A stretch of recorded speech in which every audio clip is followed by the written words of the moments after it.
one of our coastal mountain range residents, who has been so severely harmed by the aerial spray of pesticides. Every time they clear cut, they come in with their helicopters and they spray pesticides. Mary Jo Smith has a story for you that will curl your hair. Hello everyone. I'm a downstreamer. Can you hear me? I didn't get to test first. Okay, thank you.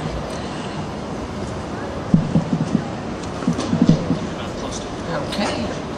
Defoliating upstream contaminates downstream watersheds. You, I, and everyone else, we are downstream from somewhere. I'm downstream from a historic site. In 1947, the first military testing of Agent Orange began.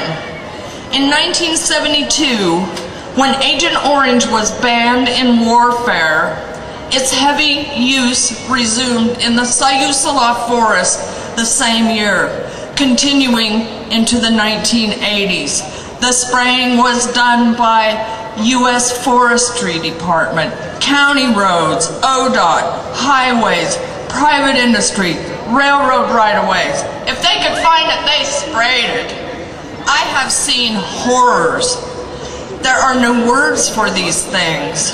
How about watch your crooked kid catching crooked fish out of your local lake? A little baby boy with an angel face, growing teeth on his eyebrow. It's all moving downstream. And I will never break the law, but I will forever break silence. The reason I found out at all what I'd been sprayed with was by researching the rare birth defects in our area and in my child. It shouldn't take that for you to know, but what you need to know is I was sprayed with two things, 2,4,5-T. That's not allowed anymore. The other thing was 2,4-D. I think you can still get that today, don't you? Well, today I'm dedicating what I have to tell you to a man named Eric Jansen. He worked for the National Network to Prevent Birth Defects in Washington, D.C., and he did a study on the effects of 2,4-D and birth defects in our children. In that report, scientists from all over the world for years and years link autism to exposure to 2,4-D. Gross anomalies, 2,4-D. So, thank you, Eric Jansen, for all your hard work and honesty. He was one of the last honest men. I think I gave the first toxic awareness town hall in Oregon. I think it's kind of wild that toxins now have their own month, May. Why not? Toxic waste already has its very own season. May kicks off spray season. Geez, I started feeling a little greenwashed. I started remembering when corporate America took sponsorship of Earth Day. Earth Day sounds nicer, but May can be our month now. I've got a feeling with a name like Toxic Awareness Month, it would be hard to candy coat and take over our celebration. Next May, have your own rallies. We need to come together because everyone here drives through herbicides. You think it's just us people in the woods? Sorry.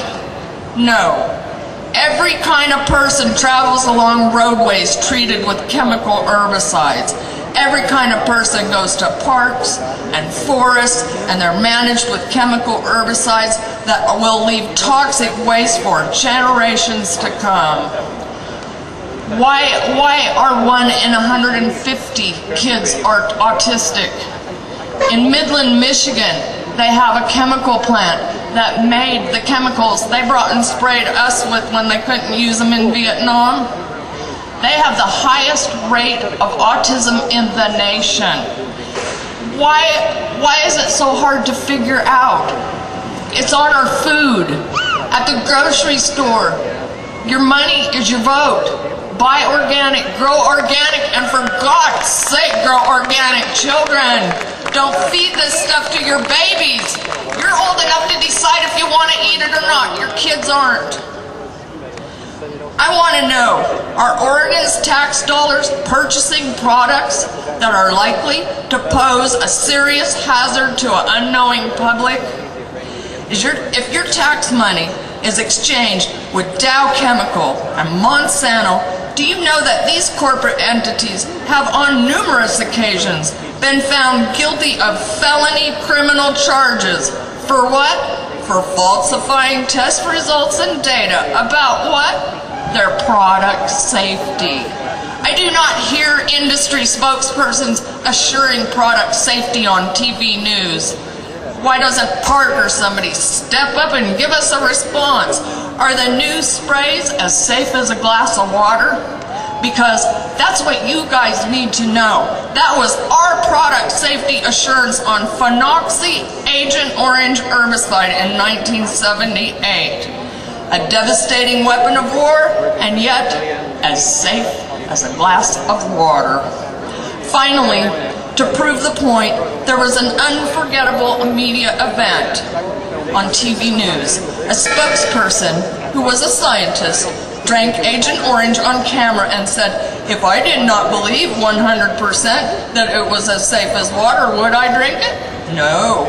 Well then, why were 1 in 300 of our babies being born with no brains? Why did my friend have a cat who had a kitten with 4 eyes and 2 mouths inside of 1 mouth? I want you to know that that's what it takes to suspend a safe herbicide today. Death, deformity, and lots of it. The state of Washington now uses little or no herbicides. Why don't we just join Washington? And don't just say, Oregon going green if it's a big lie. Toxic waste is green in reverse. Don't wait for your kids to be autistic and have birth defects like we suffered. I've seen babies I wouldn't even tell you about. I wouldn't want you to see what I have seen. Horrors. They were not babies. Some of them were monsters. I've tended little babies' graves.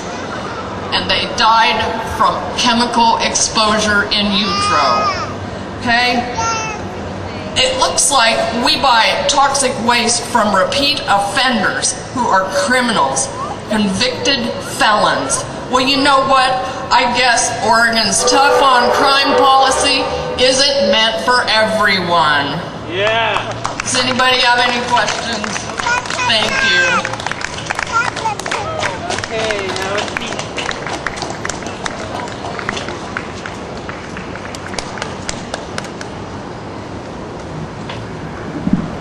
Wow, that gives you a taste of what it's like living in the mountains where they're clear cutting and spraying, helicopters are spraying pesticides and giving our kids birth defects. Yes. That's why we're called the Pitchfork Rebellion, because we ain't gonna take it anymore. That's why we're here in Portland. These big buildings right around here are full of the millionaires that are profiting at the expense of our babies being born, like she says, 1 out of 300 without a brain. Where we live,